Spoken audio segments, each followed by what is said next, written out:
Hello. You have accidentally chugged into the view from the crow's nest.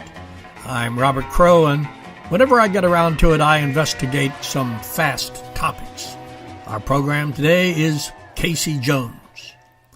Casey Jones mounted to the cabin. Casey Jones with the orders in his hand.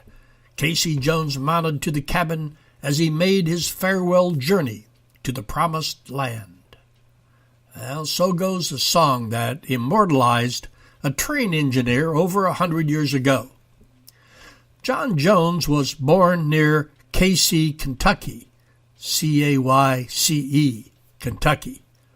He changed the spelling and called himself Casey, C-A-S-E-Y, Casey Jones. Born in 1863, Casey Jones was 37 years old when his train, the Cannonball Express, collided with a stalled freight train at Vaughan, Mississippi. For a train engineer, there were penalties for running late to your destinations. If you wanted promotions to better jobs, you better be on time. Jones was issued 9 citations for speeding in his career, with a total of 145 days suspended. But in the year prior to his death, he had not been cited for any rules infractions. Jones was a risk-taker.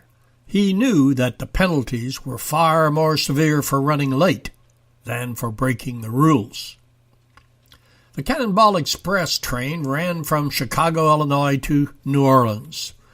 There were 4 links in the trip, and Jones was the engineer for the run between Memphis and Canton, Mississippi. Due to the late arrival of the previous link, his passenger train departed Memphis on that fatal run at 12:50 a.m., 75 minutes behind schedule. At 3:52 a.m.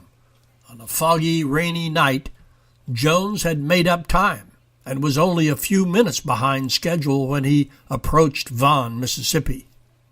He was supposed to have a clear track at Vaughan, but there were trains on the side tracks.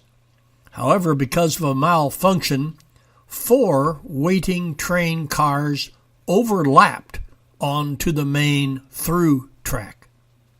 Casey saw the collision that was about to happen, told his fireman to jump, but he stayed with the train, his hands on the whistle and the brake. He had reduced his speed from 75 miles an hour to 35 miles an hour when he hit. Because Jones stayed on board to slow the train, he was believed to have saved the passengers from serious injury and death. Jonathan Luther Casey Jones was the only fatality of the collision. Legend has it that when his body was pulled from the wreckage, his hands still clutched the whistle cord and brake. Casey Jones made his farewell journey to the promised land. Well, that's our program for today. Check back often and see if we ever have the courage to try this again on another random topic. I'm Robert Crowe with The View from the Crow's Nest.